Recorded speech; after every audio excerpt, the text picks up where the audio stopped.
तो आदाब, नमस्कार, गुड इवनिंग, सत श्रीकाल। एक बार फिर आप तमाम लोगों का स्वागत है क्राइम तक की कहानी के इस एपिसोड में। उम्मीद है पूरी फैमिली अच्छी होगी, अपना और अपनों का ख्याल रख रही होगी। क्या आप यकीन करेंगे कि एक कातिल जिसे कत्ल करना है और उस कत्ल को दो हिस्सों में बांटता है। पहला 3 कत्ल वो जो करता है वो इसलिए करता है कि उन तीनों से उसे नफरत है। फिर उस 3 कत्ल के बाद बाकी के 3 इसलिए करता है क्योंकि उसे उन तीनों से मोहब्बत है। नफरत और मोहब्बत के बीच 8 घंटे और 25 किलोमीटर के दायरे में 6 कत्ल उसने अपने हिसाब से किए। हालांकि हुए 5, क्योंकि छठा जिसे वो एक मुर्दा या लाश समझकर चला गया, सांसें चल रही थी और वो जिंदा बच गई। अभी भी क्रिटिकल है लेकिन हालत सुधर रही है। मैंने आपको केरल के मास मर्डर की अभी कहानी सुनाई थी। 24 फरवरी को जो कुछ हुआ केरल की राजधानी तिरुवनंतपुरम में, 23 साल के लड़के अफान ने 1 कर 8 घंटे के अंदर अपने हिसाब से 6 कत्ल किए थे, लेकिन हुए 5 थे। इस कत्ल की वजह क्या थी, मोटिव क्या था?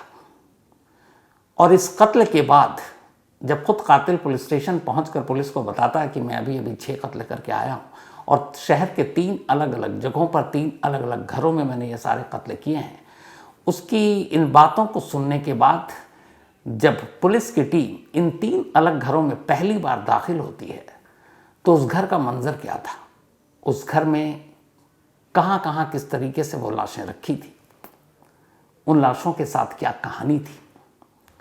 तो पहले तो पुलिस की जुबानी वो पूरी सीक्वेंस कि जब वो घर में दाखिल हुए 3 क्राइम सीन पर और वहां जो कुछ उन्होंने देखा वो, और दूसरा अब अफान जिसकी हालत बेहतर हो रही है क्योंकि आखिरी कत्ल से पहले उसने खुद जहर पी लिया था, उसने क्या कुछ बताया इस कत्ल के मकसद को लेकर।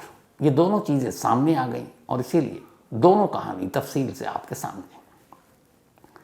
जब 24 फरवरी की शाम 6:15 बजे वेंगा राजा मुड्डू पुलिस स्टेशन पहुंचा अफान और उसने कहा कि मैं अभी 6 कत्ल करके आया हूं, तब उसने पुलिस को एक पता दिया था। उसने कहा यह पहला एड्रेस इस थाने के करीब है, यहाँ आप जाकर देखो 3 लाशें पड़ी हैं। 4 पुलिस वाले सबसे पहले उस घर में पहुंचते हैं। जब वो पुलिस वाले उस घर के अंदर दाखिल हुए तो जो कुछ उन्होंने देखा उन पुलिस वालों की जुबानी जो मंजर था उस घर का वो कुछ यूं था। जब वो अंदर दाखिल हुए तो सबसे पहले उन्होंने हॉल में एक बच्चे की लाश देखी जो फर्श पर गिरा हुआ था, चारों तरफ खून था, उसके सर के पिछले हिस्से पर गहरा जख्म था, वो उसी हथौड़ी से मारा गया था। लेकिन अजीब बात यह थी कि उस बच्चे जो कि अफान का छोटा भाई 13 साल जिसकी उम्र, नाम एहसान, उसकी लाश के ऊपर और लाश के इर्द गिर्द बहुत सारे 500 रुपए के नोट फेंके हुए थे। कुछ लाश के ऊपर गिरे हुए थे, कुछ लाश के इर्द गिर्द थे। तो ऐसा लगता था कि जैसे कत्ल के बाद उन नोटों को फेंका गया उस बच्चे की तरफ। ये नोट असल में अफान ने फेंके थे। उसकी जेब में जितने भी पैसे बचे थे उसने वो सारे पैसे अपने छोटे भाई की तरफ फेंके थे। इसके बाद पुलिस जब आगे बढ़ी तो उसी हॉल में एक डाइनिंग टेबल था।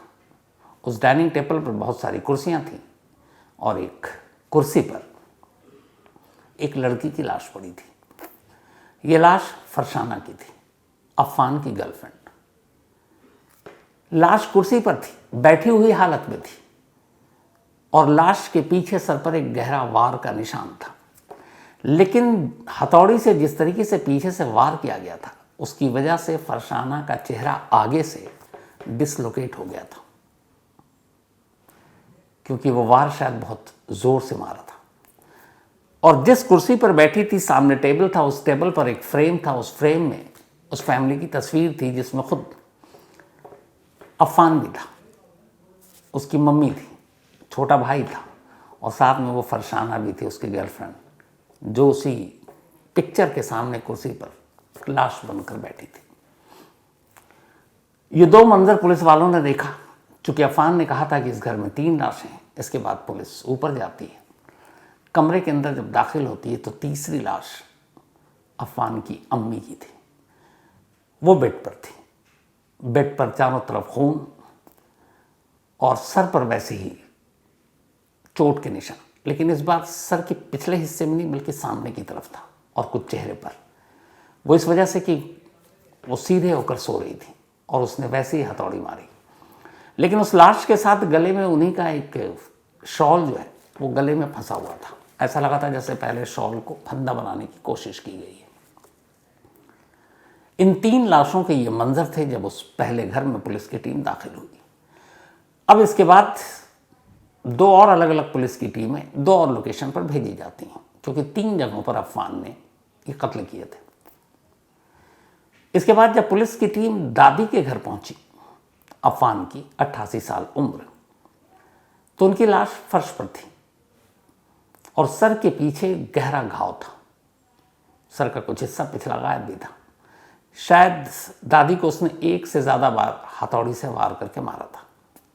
जो उसके अपने घर में उसकी अम्मी, उसकी गर्लफ्रेंड और उसके भाई, उनके जो सर पे जख्म थे वो एक एक वार के थे। मतलब उन सबको उसने एक ही बार हथौड़ी से मारा था और एक ही बार वो फैटल हो गया, जानलेवा हो गया, वो मारे गए। लेकिन दादी के सर पर 1 से ज़्यादा वार थे और लाश फर्श पर पड़ी थी। अब पुलिस की टीम तीसरे स्पॉट पर पहुंचती है जहां उसके चाचा और चाची रहते थे, लतीफ़ और सजदा। जब पुलिस वहां पहुंची तो जब उन लाशों को देखा तो पहली बार पुलिस भी थोड़ी डरी, इसलिए कि खासतौर पर उसके चाचा की लाश की जो हालत थी उसको देखकर सीधे सीधे यह एहसास हुआ कि अफवान ने उन्हें बहुत ब्रूटल तरीके से मारा है। अफवान के चाचा लतीफ़ के सर का आधा हिस्सा लगभग गायब था। चेहरे पर भी बहुत सारी चीज़ें गायब थी और पुलिस के हिसाब से चाचा को अफवान ने उस हथौड़ी से कम उनके सर पर और चेहरे पर 20 बार मारा होगा, 20 टाइम्स। अब हथौड़ी और 20 बार मारना आप हालत समझ सकते हैं। तो सबसे ब्रूटल तरीके से उसने अपने चाचा को मारा। चाचा की लाश ड्राइंग रूम में कुर्सी पर थी, ठीक वैसे ही जैसे उसकी गर्लफ्रेंड की लाश उसके अपने घर के ड्राइंग रूम में, हॉल में कुर्सी पर थी। यानी चाचा को उसने तब मारा जब वो कुर्सी पर बैठे थे और पीछे से पहला वार किया था। इसके बाद पुलिस की टीम किचन में दाखिल होती है, उसी चाचा के उसके घर पर। किचन में उसकी चाची की लाश जमीन पर पड़ी थी, खून से लथपथ, और चाची के सर पर भी अनगिनत वार के निशान थे। उनका भी लगभग सर का ज़्यादातर हिस्सा पीछे से गायब था। 1 से ज़्यादा बार हथौड़ी से मारा था। स्टोव पर उस वक्त चाय का बर्तन चढ़ा हुआ था और बर्तन के नीचे 2 कप थे। तो अंदाज़ा यही था कि जब अफवान उस घर में पहुंचा तो उसकी चाची उसी के लिए चाय बनाने के लिए किचन में गई थी और वो चाचा को मारने के बाद किचन में आया और फिर चाची को मारा। ये सारे मंजर थे 3 घरों के, दहला देने वाले, जो पहली बार पुलिस वहाँ मौके पर पहुंची और उन पुलिस वालों ने अपनी आंखों से ये सारी चीज़ें देखी। तो ये तो क्राइम सीन का पूरा हाल था जो आपके सामने मैंने बयान किया। अब वही सवाल कि अफवान ने ये कत्ल क्यों किया, वजह क्या थी और उस दिन का सीक्वेंस क्या था, उसने किस किस तरीके से मारे। क्योंकि जो पहली रिपोर्ट आई थी कि पहले उसने इसको मारा फिर उसको मारा, उस दिन क्या किया, वो कहानी अब तक सामने नहीं आई थी। क्योंकि अफवान ने खुद जहर पी लिया, उसके बाद हॉस्पिटल में एडमिट, उसकी भी हालत नाजुक थी। लेकिन अब अफवान की हालत सुधर रही है और आज लगभग उसकी हालत में काफ़ी सुधार हुआ और पुलिस वालों ने उससे बयान भी लिया। और वही बयान अब मैं आपको सुनाने जा रहा हूँ कि उसने क्या कुछ बताया। और जिस तरीके से उसकी हालत सुधर रही है उसके हिसाब से कल तक शायद हॉस्पिटल से उसे डिस्चार्ज कर दिया जाए और कल ही उसको अरेस्ट कर लिया जाएगा ऑफिशियली, क्योंकि अभी तक हॉस्पिटल में, उसी हॉस्पिटल में उसकी अम्मी का भी इलाज चल रहा है, जिससे उसने लाश समझकर छोड़ दिया था। और उसकी अम्मी की तबीयत में भी अब सुधार हो रहा है।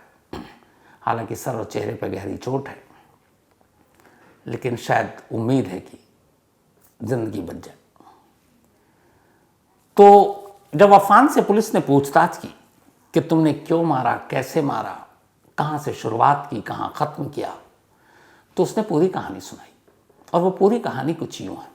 24 फरवरी सुबह 11 बजे का वक्त था और इसने इस मास किलिंग की शुरुआत अपने घर से की थी। पहले यह था कि पहले दादी को मारा, लेकिन उसका जो बयान है उसके हिसाब से सुबह 11 बजे वो सबसे पहले ऊपर अपनी अम्मी के कमरे में गया। अफान की माँ एक कैंसर पेशेंट है और उनका इलाज चल रहा और अब हालत में सुधार भी हो रहा था, ठीक, लेकिन काफ़ी पैसे खर्च हो चुके थे इलाज में। तो वो ऊपर के कमरे में गया, उसकी अम्मी सो रही थी, बराबर में उनकी शॉल रखी थी। उसने वही शॉल उठाई और सोती हुई अपनी माँ के गले में डालकर अचानक फंदा कसना शुरू कर दिया। थोड़ी देर तक उसकी माँ छटपटाई और फिर शांत हो गई। अफान को लगा कि माँ मर चुकी है। उसने लाश वहीं बिस्तर पर छोड़ा, बाहर निकला, दरवाजे को बाहर से लॉक कर दिया और सीधे घर से बाहर चला गया। उसका छोटा भाई एहसान तब घर पर नहीं था, उसका एग्जाम था और वो स्कूल गया हुआ था। तो लगभग 11:15 के आसपास वो घर से बाहर निकला। घर से बाहर जाने के बाद वहाँ पर एक फाइनेंस कंपनी है, उनकी शॉप थी, वो वहाँ जाता है और एक कोई ज्वेलरी का छोटा सा टुकड़ा देता है और कहता है कि मुझे पैसे चाहिए। 1400 रुपये उसे मिलते हैं, 1400 रुपये। वो 1400 रुपये लेकर उस फाइनेंस कंपनी से बाहर निकलता है। इसके बाद वो 3 अलग अलग दुकानों पर जाता है। पहली दुकान से वो बैग खरीदता है, दूसरी दुकान से वो एक हैमर यानी हथौड़ी खरीदता है और तीसरी दुकान से वो चूहे मारने वाली दवा वो खरीदता है। इन तीनों चीज़ों को बैग में डालकर अब वो वापस फिर घर लौटता है। अब तक लगभग दोपहर के 12 बज चुके थे।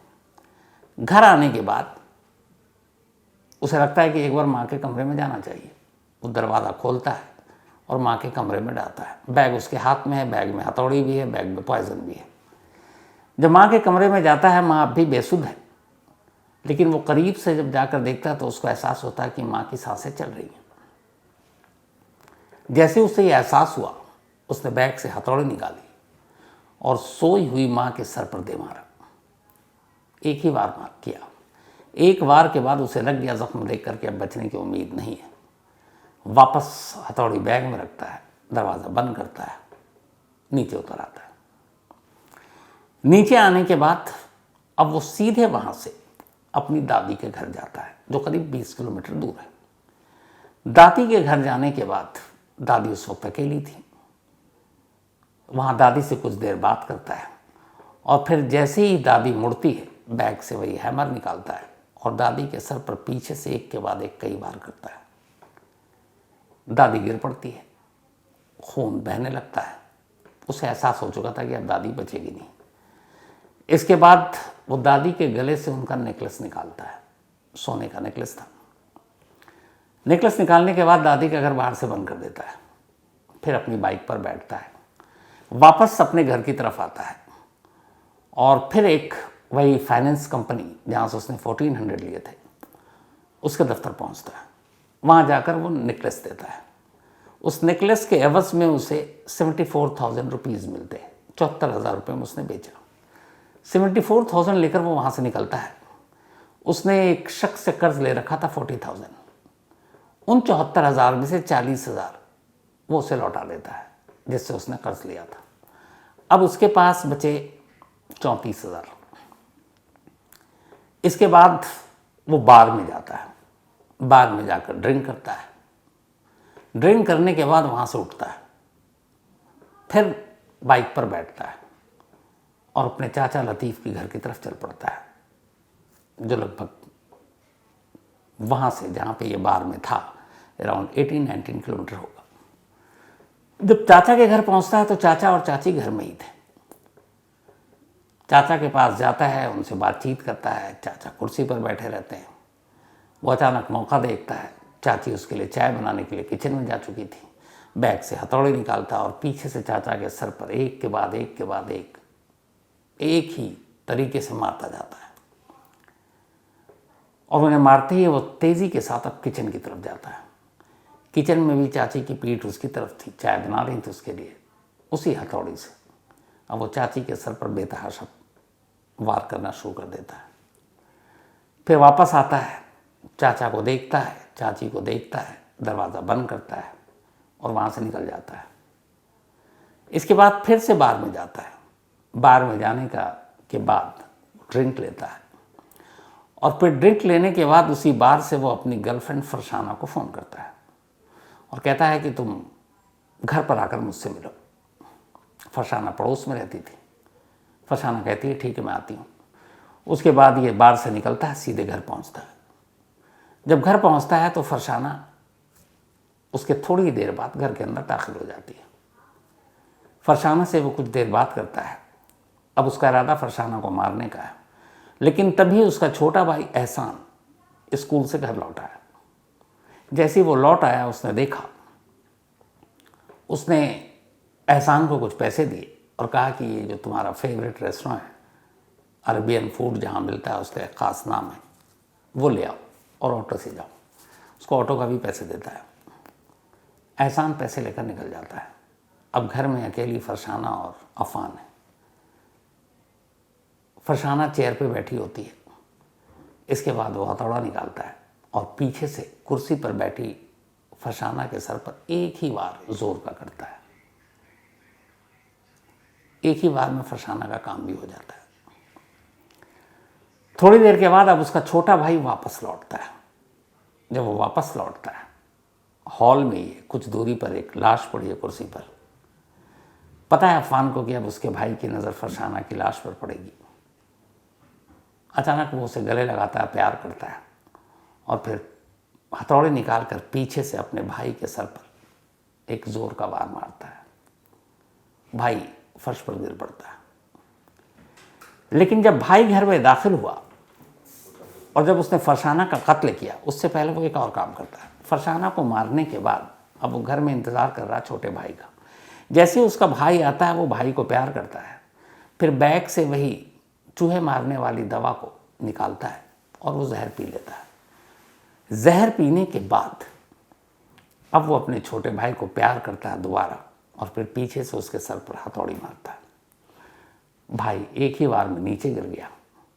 उसके जेब में अब भी कुछ 500 के वो नोट बचे हुए थे जो वो उस फाइनेंस कंपनी से नेकलेस बेच कर लाया था। वो सारे पैसे वो अपने भाई जहाँ पर उसकी लाश गिरी उसी के ऊपर यूं फेंक देता है। इसके बाद बाहर निकलता है, एक ऑटो पकड़ता है और वेंजारामोडू पुलिस स्टेशन चलने को कहता है।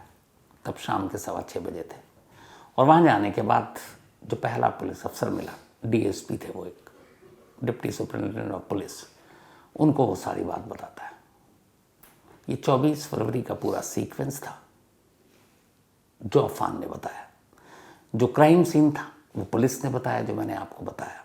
अब सवाल ये है कि उसने ये कत्ल क्यों की। तो जो उसने वजह बताई वो ये कि उसके फादर सऊदी अरब के दम्माम शहर में बहुत लंबे वक्त से नौकरी कर रहे हैं। ठीक ठाक नौकरी थी और पिछले 7 साल से तो वो इंडिया भी नहीं आए। दम्माम में उनके ऊपर काफ़ी कर्ज हो गया था। तो इरादा ये था कि यहाँ के कुछ प्रॉपर्टी और मकान ये सब बेचकर दम्माम का कर्ज उतार दे, तो फिर वो भी इंडिया आए। कुछ वक्त पहले पूरा परिवार यानी अफान, एहसान और उसकी अम्मी दम्माम गए थे। वहाँ अफान 6 महीने रहा, फिर लौट आया। इस दौरान में इसकी अम्मी को कैंसर डिटेक्ट हुआ। उसका इलाज चल रहा था और अम्मी अब ठीक हो रही थी। लेकिन पिता का कर्ज, इधर माली हालत ठीक नहीं, बीच में कोरोना आ गया, बहुत सारी दुश्वारियाँ। दादी के पास काफ़ी पैसे थे, दादी ने शुरू में मदद की। चाचा भी पैसों से ठीक ठाक। चाचा ने कुछ वक्त पहले इलाज के नाम पर और बाकी चीज़ों के नाम पर 1.5 लाख रुपए दिए थे अफान को। फिर उसने कुछ वक्त पहले मांगे पैसे। उसने कहा अम्मी के इलाज और बाकी चीज़ों के लिए फिर अब्बू का कर्ज उतारना है, मदद कर दीजिए, बाद में हम धीरे धीरे लौटा देंगे। चाचा और चाची ने साफ मना कर दिया। उन्होंने कहा कि अब दोबारा तुम हमसे कभी पैसे मत मांगना। उसे बात बहुत बुरी लगी कि इस वक्त मजबूर हैं, पूरी फैमिली मजबूरी में है। उधर फादर परेशान है दम्माम में, इधर मदर का इलाज चल रहा है, कमाने वाला और कोई है नहीं, और चाचा चाची के पास पैसे होते हुए वो मदद नहीं कर रहे हैं। दादी के पास पैसा, वो भी मदद नहीं कर रही है। उसे धीरे धीरे इन तीनों से नफरत होनी शुरू हो गई। फिर उसने तय किया कि लोग हमारे फैमिली की मदद नहीं कर रहे हैं, तो इन तीनों को मार दूंगा और मारकर खुद भी मर जाऊंगा, अपनी जान दे दूंगा। और यही इसकी प्लानिंग थी। लेकिन फिर इसे ख्याल आया कि अगर उन तीनों को मार देते हैं और वो खुद मर जाएगा, तो उसके बाद उसकी अम्मी, उसके छोटे भाई और उसकी गर्लफ्रेंड का ख्याल कौन रखेगा, क्योंकि वो इन तीनों से बेपनाह मोहब्बत करता था। तब उसने फैसला किया कि उन तीनों को तो मारूंगा नफरत की वजह से, पर इन तीनों को भी मार डालूंगा क्योंकि इनसे मोहब्बत है और मेरे बाद पता नहीं फिर क्या होगा। तो बस 3 कत्ल उसने नफरत में आकर किए, 3 कत्ल उसने मोहब्बत में किए, और सारे कत्ल की वजह वही कर्ज और पैसा बना। ये थी पूरी कहानी। कल तक उसे ऑफिशियली अरेस्ट कर लिया जाएगा, बाकी की जो भी चीज़ें होंगी धीरे धीरे सामने आएंगी। लेकिन ये दोनों चीज़ें जो थीं, पुलिस के ज़रिए क्राइम सीन और अफवान का खुलासा मोटिव को लेकर, वो यही थी। तो कहानी में फ़िलहाल इतना ही, लेकिन कहानी ख़त्म करूँ उससे पहले वही अपना सिलसिला। आज हीरा मलिक इनका बर्थडे है, तो हैप्पी बर्थडे हीरा मलिक जी। और ये शारिक मलिक जी की वाइफ है। साथ ही कल्पना सिंह राजपूत का भी आज बर्थडे है, तो हैप्पी बर्थडे कल्पना। और ये भेजा राजेश पांडे ने है। राहुल हांडा इनका भी आज बर्थडे है, हैप्पी बर्थडे राहुल हांडा। अक्षय कश्यप इनका भी जन्मदिन, तो हैप्पी बर्थडे अक्षय। और ये लवली एंड मनीष कुमार जी के बेटे हैं। साथ ही गतिंदर सिंह इनका भी बर्थडे है, तो हैप्पी बर्थडे गतिंदर जी। और ये भेजा है जसनप्रीत सिंह ने। इसके अलावा अब्दुल खादर इनका भी बर्थडे, हैप्पी बर्थडे अब्दुल खादर। और ये अफसर अली खान के बेटे हैं। तो कहानी में आज इतना ही। अब आपसे मुलाकात होगी कल रात 9 बजे किसी नई कहानी के साथ। तब तक अपना और अपनों का ख्याल रखिएगा। Thank you very much.